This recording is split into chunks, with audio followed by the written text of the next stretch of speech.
Hello, everyone, and welcome to God Thrones, a Game of Thrones podcast. I am Alexandra August, your host, and with me, as ever, is my illustrious co-host, Jenny Kolazinski. Hello, everyone. We are here to talk to you today about episode 7 of season 2 of House of the Dragon, the Red Sowing. This is the 17th episode in our rewatch crash course of House of the Dragon seasons 1 and 2. There's a lot of time that's been passed since we've seen any of this show, so we wanted to run through it in a somewhat speedy fashion. We're keeping these episodes around 30 minutes or less to remind us of all of the people and the characters and the elements and the relationships that are in play leading up to this third season, and also to help you guys. So not everybody has time to rewatch the shows. I can understand if you simply don't want to. This is a heavy show, and binging it might put you in therapy. I just binged The Boys and Euphoria this weekend, and I can already tell that was not the smartest decision for my mental health on this Merry Monday. But yeah, we're watching it so you don't have to. We hope you enjoy. What we're doing is we're devoting the same amount of time to the 2 seasons of this series as Rhaenyra devotes to training people how to ride a dragon. Yup. If you want to discuss this with us or reach out to us or engage with us on other platforms, we are available to... Send us money. Yeah, that part. We are available on TikTok at got_thrones. We are available on Instagram at got_thrones, and we are available on YouTube. If you care for a YouTube interface, enjoy that. We continue to be a faceless podcast, so you will find our videos, but you will not find our faces because video files are large. So we put up transcripts instead. Hope you enjoy that. Johnny, are you excited to talk about the Red Sowing? I am. Before we get into our recap, this seemed like such a huge thing to bite off when we discussed starting doing this series. And now we are 1 episode away from finishing our recap, or we will be once we finish talking to you now. And it was a lot more manageable. So yeah, it was great. I mean, we still have 10 weeks left of the show. Yes, we do. And we do have coming down the pike. We will announce the dates when we have them, but we will be doing another roundtable discussion with friends of the podcast, TBD date and guests, but you can count on that coming down the pike. And we'll also do a general get hype episode for the show itself, where we'll do kind of a broader recap of where things stand after seasons 1 and 2, what we've heard from HBO and kind of some of the exciting promo and what we can expect given what we've seen on the trailers and whatnot that have recently been released. So if you're, but we will be having an episode that covers those things a little bit closer to June 21st when season 3 of House of the Dragon premieres, which I assume will be just, a season of family reunions and healing. Yeah. I think we're on our way to a happy ending. Yeah, Alicent and Rhaenyra have a picnic. Besties. Get tattoos. Yeah, Alicent's a nature girl, as we've seen this episode. Yeah, and I'm sure that things will be much better now that her dad's in town. He fixes everything. Yeah. Should we get started with our recap? Absolutely. I'll kick things off on or near Driftmark, where Rhaenyra confronts Adam of Hull, now Sea Smoke's rider. He swears loyalty to her, but conceals his Valyrian parentage. She brings him to Dragonstone, and by brings him, we mean, so can you fly that thing? He said, think so. In King's Landing and the Kingswood, Alicent, shaken and sidelined, retreats into the Kingswood and contemplates not returning. At court, Aemond harshly punishes guards for the riots. Larys withholds news of Sea Smoke's new rider and pressures Aegon's painful recovery, seeing strategic value in his condition. In the Vale, Rhaena escorts Rhaenyra's sons towards Pentos, but slips away to search for the wild dragon. At Harrenhal, Oscar Tully pledges the Riverlands to Rhaenyra, but faces distrust from his lords. This is Tully the Younger. His grandsire Grover passed away last episode. To prove unity, he forces Daemon to answer for past brutality. And so Daemon executes a Blackwood Knight. Later, Daemon's visions of Viserys deepen, questioning his desire for the crown. At Dragonstone, Rhaenyra embraces Adam as proof new riders can be found, and backs Mysaria's plan to recruit dragon seeds from the small folk, despite Jace's fears about his own legitimacy. Corlys quietly supports Adam while sending Alan to organize transport. Dozens of dragon seeds arrive, but the attempt turns deadly when Vermithor massacres many.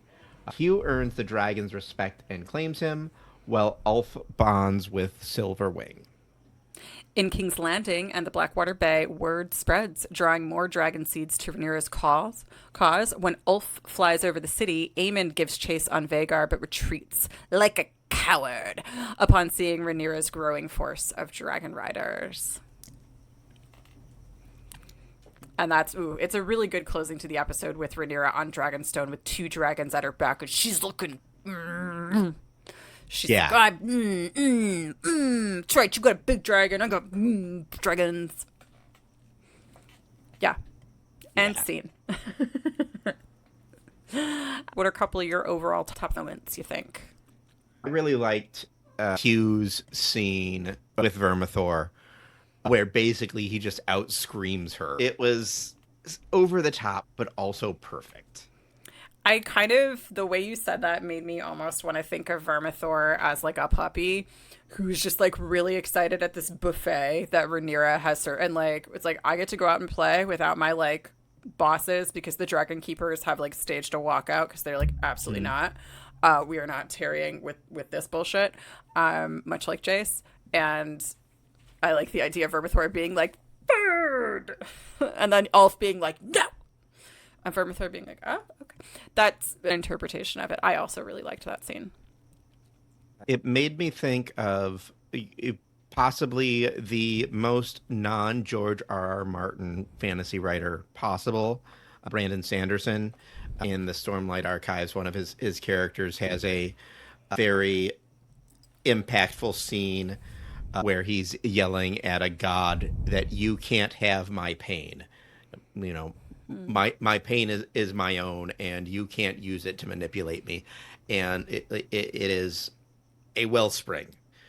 And with everything that Hugh has gone through with his daughter, she dies. By the way, we find out that she dies. Yeah, I like the Dragon Riders so much. They've done such a good job in giving them kind of their own stories, and you sort of see how each of them, the best thing about them, like their character traits, their like kind of most predominant character traits are what eventually wins them these dragons. Like Hugh is very brave, and you know, like Rhaenyra, he is steadfast and he is truthful, and he lives by his value system regardless of whether it's convenient or not. Whereas Ulf is very resourceful. Ulf knows how to kind of dance on his feet, and sort of like that's why he gets a little nervous, very rightfully so, when his friends are like, yo, you're a dragon seed, and he's like, ooh, am I? He knows how not to push the joke too far. The reason he's able to keep getting free drinks from people is because he doesn't demand more than free drinks for being. He gives a good story. And so when he sees that like shit's going down, he knows exactly, he's like, this is not for me. I'm not going to survive this. I'm not going to be barbecued. Fucking deuces. Bye. And when he meets Silverwing, he's kind of like, well, I'm fucked. Here we are. And especially after stepping on an egg. Really stepped in it. He knows he stepped in it. And then finally, Adam is himself. Adam wants it badly enough. And Adam is willing to fight for himself in a way that his brother is not. Not that Alan is not willing to fight for himself. They just go about it in different ways. But I thought that when you say in a way, you mean in a like specifically like in a manner, not. Yeah. So I think these people find their moments. The dragons choose them when they are at their moments of being the most honest with themselves. Like they are not. And whereas like Stefan, this sort of thematically is just prideful and probably would have misused this power and wanted it because it looked cool and kind of already thought he deserved it. And for whatever reason, that does not read as anything but food to dragons, which I personally loved. But yeah, so that was I had the Red Sowing just entirely was one of my top moments, mostly because of like Vermithor overall. Like Duraflame the dragon is Yeah. just it really. I mean, like this is the episode that makes you want a dragon. I feel like this is where they spent a lot of the money because you see Vermithor in incredible detail, and then you get to see a lot of Vermithor like doing a lot of things in the dragon pit, and then we get to see Silverwing fly above King's Landing, and you can see the detail on Silverwing. You see almost like her arms. You see how the Hmm. wings are like arms. And it really connected me with the joy of the dragon riders at getting to be this close to something and what it must mean to Yeah. ride a dragon in this world. Which is something that we saw in episode 1. And then a bit, and then again, when Damon and Lena were riding together in episode 6 or 7. Everything else, it's been a very these are machines of war. Yeah. Instead of machines of wonder. Hmm. And it's kind of a nice Uh, preface to the dragon keepers walking out because they're like, this is a holy place and you're just bringing these like this rabble in here, which like classist, but you get it. yeah, this is the Catholics that separated from the church after Vatican II because less Latin, more guitar. Yeah. Yeah. The Catholics that staunchly believe that if you were not Catholic, you were going to hell because them's the rules and you had a chance to convert. Mhm. I do want to just, as we're speaking of Ulf, I'm sure it's not true, but in my head canon, the Ulf line leads to Lionel Baratheon. We know Baratheons have some Targaryen in them. Yes, they do. Yes, they do. And it starts soon. Possibly next episode. Possibly next episode. The other, before we scoot to the boards, my other kind of top moment was the scene between Rhaenyra and Jace, where Yeah. there's so many things going on in that scene. One of which is poor Rhaenyra. Every time she thinks she's got a solution to a problem, somebody's like, "That's not a solution. That's a terrible what? What do you mean?" But Jace, kind of rightfully so, is like, "Yo, did you like?" He confronts her for the first time about his parentage, where he's like, "Yo, did you consider the fact that I was gonna look hella different than you, or much like my father when you got in bed with my dad? And did you consider any of that when you upraised these dragon seeds to ride dragons? Because my only claim to power is not my parentage; it's my dragon." And so he kind of checks her on. I would say one of Rhaenyra's flaws is that she sees things the way she wants to see them. She kind of needs somebody around her to be like, not a great idea. Here is why. Like a lot of leaders do. I think almost all leaders need somebody Yeah. who is going to bounce off of them. And I just thought it was really poignant of Jace to come in and spit some very, very actionable truth. I'm laughing because Artemis is here. In my head, Artemis and Bella are very good friends. Same energy. But yeah, like I think that Jay's confronting his mother about the obvious problems and like from his perspective, this is wildly short-sighted, and he correctly, and I have a feeling we're right. I don't know that Ulf is going to be the most altruistic person now that he's got a really big fancy dragon and he cannot go home. So, and like, who could say? Maybe it'll be really interesting. And Hugh the Hammer is the one who, turns out to really not wear this power well. Who can say? But I really enjoyed that. I want to talk about Harrenhal and the brilliant, brilliant, brilliant playing of the game by Oscar Tully. No sweet summer child there. Damn. No. And I know we mentioned it a few episodes ago, but George R. R. Martin has specifically said that yes, it's Oscar and Grover intentionally. These are Muppets. The smartest Muppet. But the Oscar is laying it on so thick of just reading Damon for filth. And you know that number one, it is absolutely what he needs to do to get these people on his side. And number two, he believes every single word he is saying. Yep. When last episode we were talking about the brashness of youth and Aemond making his decisions with his hormones, Oscar did the same thing here, but did everything right. I love just the example that Damon cannot ignore, that you cannot swing your dick around everywhere and have it work. Could you maybe learn that just this once? We have given you so many opportunities in your life. Like, life has given you so many opportunities to learn that short-sighted, unsustainable actions are going to have consequences that get in the way of you achieving your goal.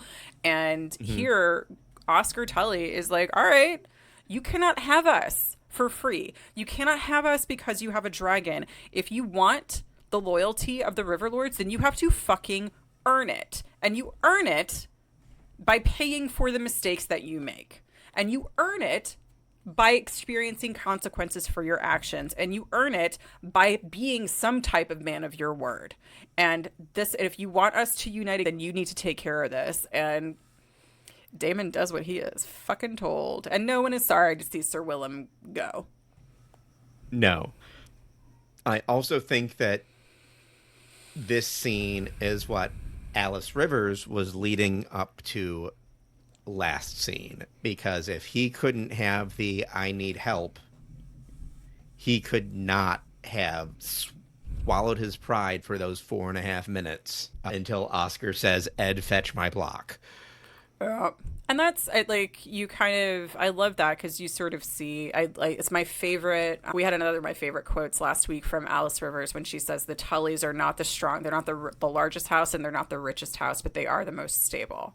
And that's why they're Lord Paramount. That's why people listen to them.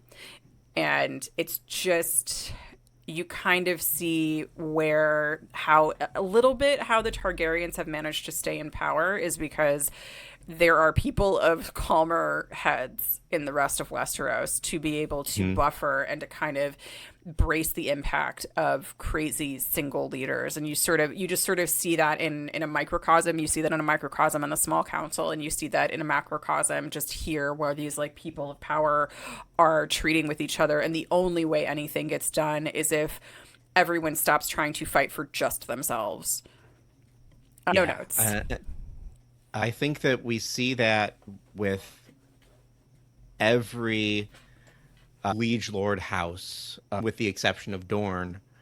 I would say that the Tyrells have the same attitude. The Lannisters outside of Cersei have the same attitude. The Starks, duh. Again, from what we know of the Aarons prior to Lisa, same exact, like there's a reason that Robert and Ned got sent there. Okay, I guess there is one exception, and it is the Baratheons. Gracie is just crazy. And the Greyjoys. Greyjoy is just crazy.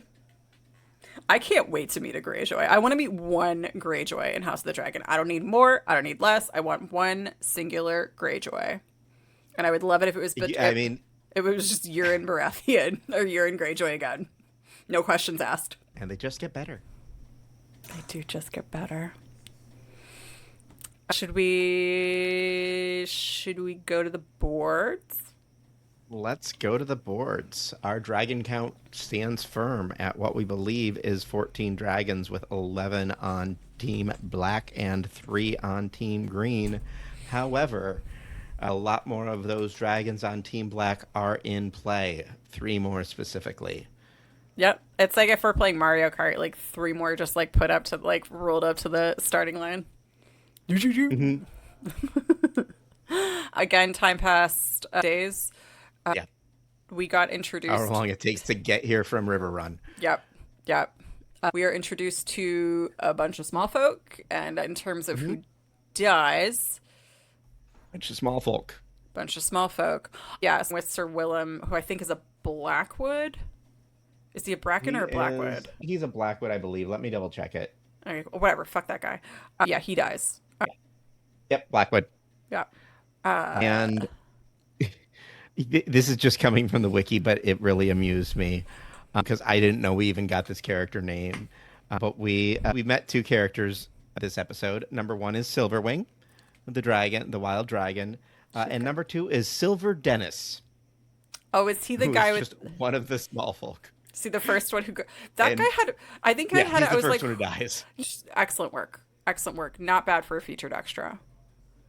He got paid. I did want to mention real quick in terms of like I don't understand. You see the absence of the Dragon Keepers and that there's like 50 of these small folk people on the dais in the range of Dragonfire, and Rhaenyra is the only one who leaves. Like she's like, all right, bye. I'm gonna go. You got be careful. And then Yeah, like she doesn't warn them. This is not a well coordinated onboarding. I was like, I feel like there's a need for a safety officer. Like. I worked at a startup that grew too quickly for its own good, and that was basically how onboarding worked towards the end. Oh man, still hiring?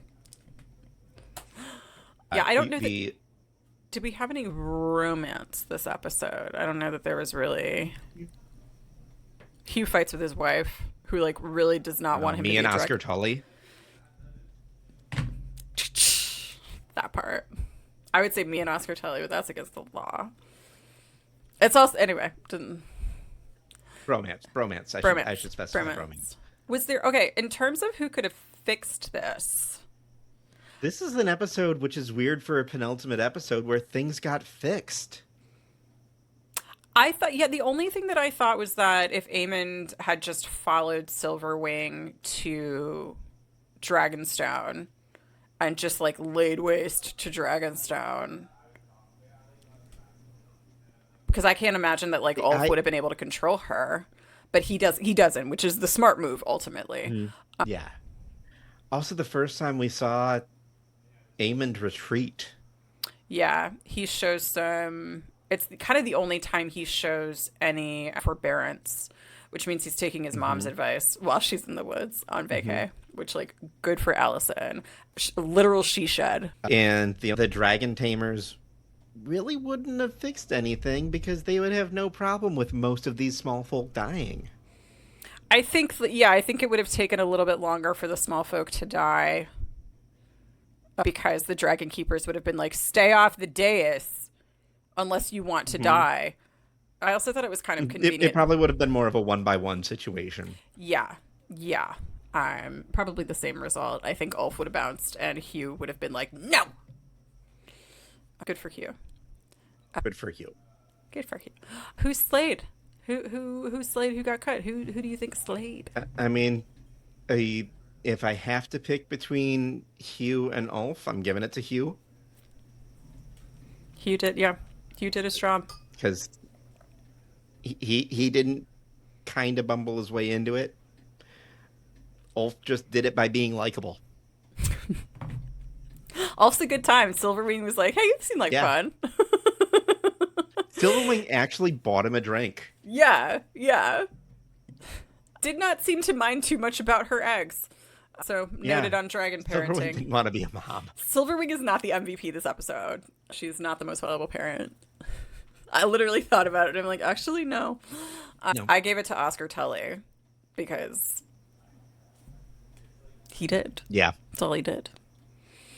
Who was your gut cut? Daemon.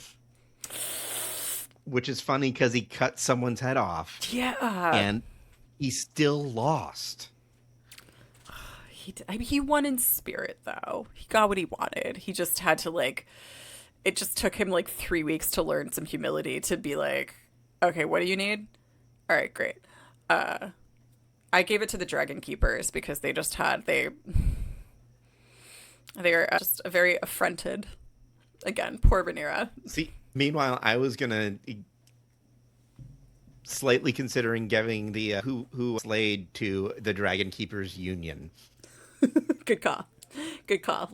As labor relations go in Westeros, the Dragon Keepers probably do have it the best. Like, because Rhaenyra was like, I guess you're leaving. She slapped Sir Bartimus. The Dragon Keepers were like, simply, absolutely not. And she was like, okay. I guess that's that. And all of the small folk are like, She's like, cool, we'll go for it. It's fine. Don't worry about it. None of you speak Valyrian, right? I took 1 year. 1 year in high school. They speak it about the same, about as well as It was Aegon. immersive. Who Studied is? abroad. I got grayscale. Ugh. Who is your most valuable parent? Is it weird to give it to the 15-year-old? No. He was the 'Cause Oscar Riverland's Tully. parent. Yeah. He's the Riverland's daddy. He's the dad who stepped up. Yep. Yep. Yep. I gave it to Laris because Laris is kind of managing with an incredible amount of nuance Aegon's recovery and rehab. Telling the Maester how to do his job, and the What Maester's a weird 2-episode switch. yeah. Like that pivot from Foot fetish weirdo. to well, now you got weird feet. Yeah. I love you. Let me show you the ropes. Who Now was I your can treat you like people. yeah? Who was your? We're the same. Did you hear that, Aegon? We're the same. Who is your Queen of Love and Beauty? Come play with us. I can't give everything to Oscar Tully. And I I thought didn't, about it. because I gave one to Hugh, but absolutely 100% Oscar Tully. Oscar Tully might end up getting my season MVP. It was just so Queen of Love and beautiful. Beauty. Oh my god, he was just so good at it. And I think like that's something that like we're so missing in America right now, which is just fucking competence and someone who like people who know how to lead without only being like I have the power, so do what we say, which is all Damon knows how to do. And Oscar Tully is like, sure is how it's done. Ugh. Go to bed now. Can you please leave? Ugh. Fucking Blackwoods and Brackens, you start this shit again? Just wanted to. You want me to kill my granddad? Just fucking weirdo. I hate Targaryens. I gave it to Silverwing because she just looked like she had a really good day. He did. And she's very Other pretty. than the whole egg thing. That's still an egg. The egg is fine. He didn't break the egg. Yeah. He broke the clutch a little bit. Also, we don't know that every egg is an egg. Yeah. Maybe it wasn't fertilized. Yeah. She has rights.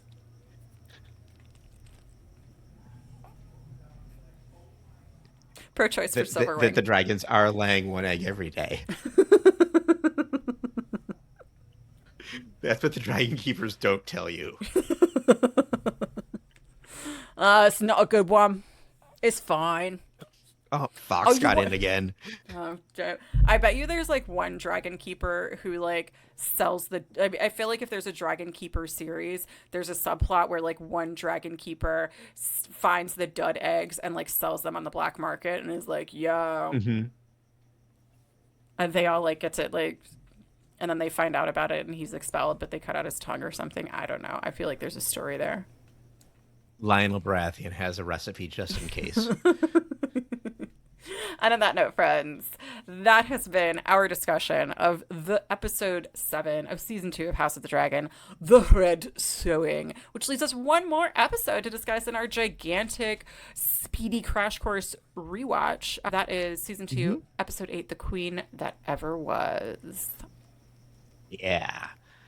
Again, I'm surprised at how quickly this went. Given my initial feelings on the series, I have been turned around. Me too. I have a much deeper appreciation for it now.